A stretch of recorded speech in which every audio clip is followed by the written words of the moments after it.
आमदार श्री मोहन मते जी द्वारा, उनकी मित्र मंडली द्वारा ये नागपुर नगर में पहली बार शिव महापुराण कथा का आयोजन किया जा रहा है।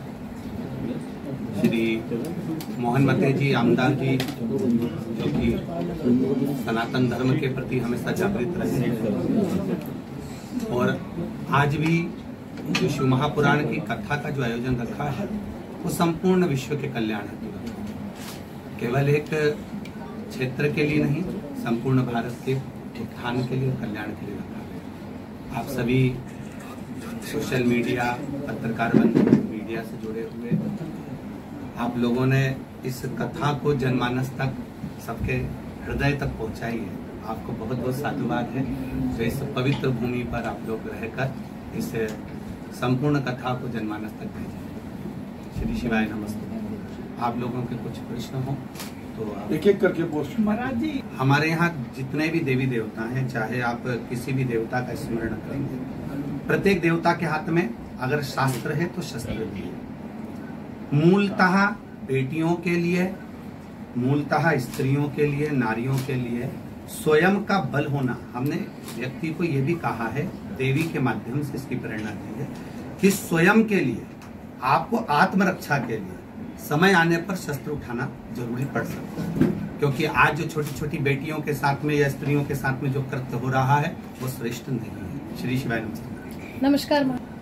भगवान राम जी जब लंका पर चढ़ाई करने जाते हैं, सबने अपना अपना मत दिया, पर भगवान राम जी से जब कहा गया कि अगर शिव की आराधना कर कर अपन लंका पर चढ़ाई करते हैं तो समुद्र मार्ग जरूर देगा, अर्थात एक लोटा जल चढ़ाकर अपन वहां से निकलते हैं तो मार्ग जरूर मिलेगा।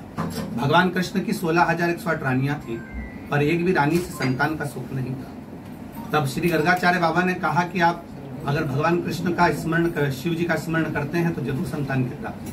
तब 1,77,186 भगवान कृष्ण के बच्चे हुए, वो केवल शिव तत्व से। चाहे राम जी हो, चाहे कृष्ण जी हो, स्वयं दत्त हो, आदिकादिक हो, सारे देवता भगवान शिव की आराधना करते हैं, उसका सुख अवश्य मिलता है। ये हमारे शिव पुराण में वर्णन।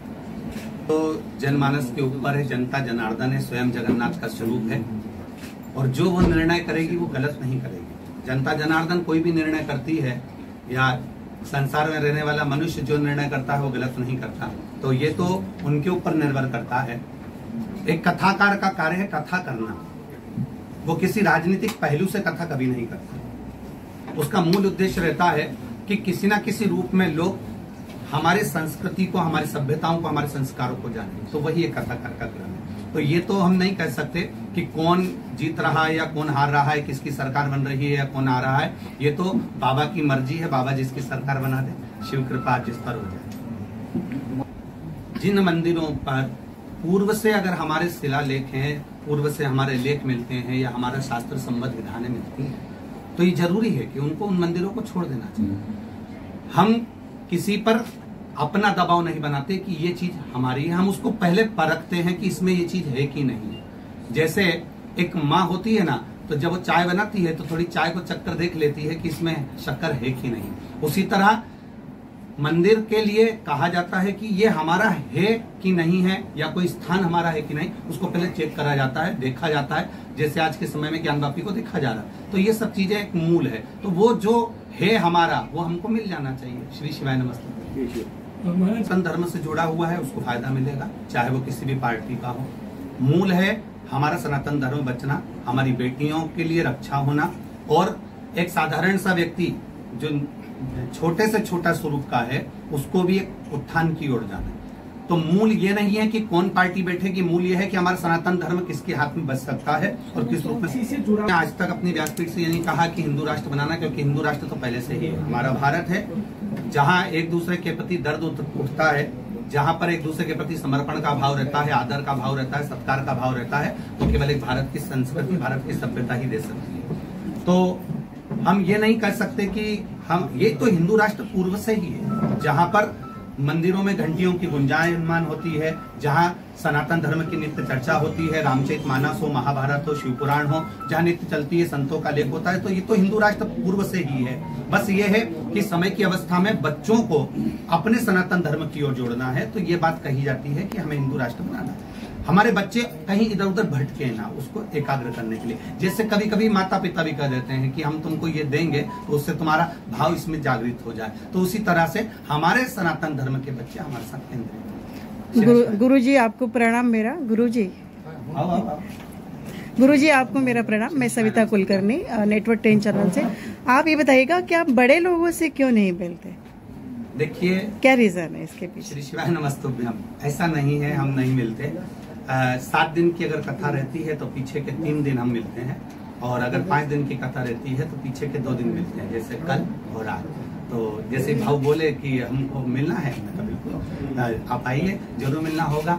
और बड़े और छोटे से मतलब नहीं है। व्यासपीठ से हम तो हमेशा कहते आए हैं कि शिव सबका है, शंकर सबका है। जैसे हमारे मोहन भाव सबके हैं, ऐसे ही शंकर भी सबका है। तो वो एक आनंद का विषय है कि भाई ये नहीं है कि हम बड़े लोगों से नहीं मिलते या किसी से मिलना नहीं होता। बस ये जरूर है कि भगवान की भक्ति में लगे रहते हैं। थोड़ी माला जाप वगैरह आप पूछेंगे मोहन भाव के, हम लोग रुके हैं तो ये जितनी देर भी अगर हमारे कक्ष में कोई दर्शन करने भी आएगा तो उतनी देर हम माला करते हुए ही मिलेंगे। समय जब सारी दुनिया महादेव से मिलना चाहती है तो हम क्यों ना महादेव का भजन करें। तो वो भाव रखते हैं कि भगवान की भक्ति में जितना लगा रहे उतना सुख है।